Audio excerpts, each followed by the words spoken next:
আপনারা প্রথম আলো এবং ডেইলি স্টারের দেশবিরোধী এই কার্যক্রমগুলো সম্বন্ধে সবাই অবগত। আপনারা সবাই জানেন এই ঘটনাগুলো কি।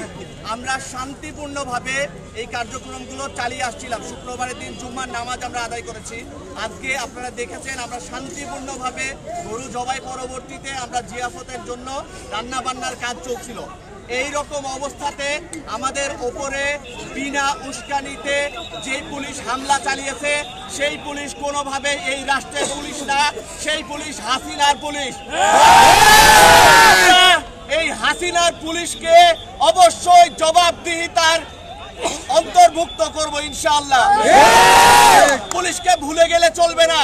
ওই পুলিশ আমাদের টাকায়, আমাদের পোশাকে, আমাদের সবকিছুতে আছে।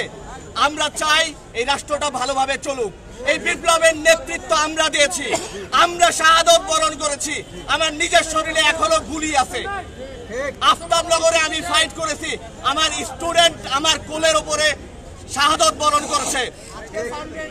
15 বছর ধরে এই ফ্যাসিবাদকে, এই জালিমকে যারা এই বাংলাদেশের ওপর স্থান দিয়েছিল, তারা তাদের কারিগর, তাদের খুঁটি হচ্ছে এই প্রথম আলো।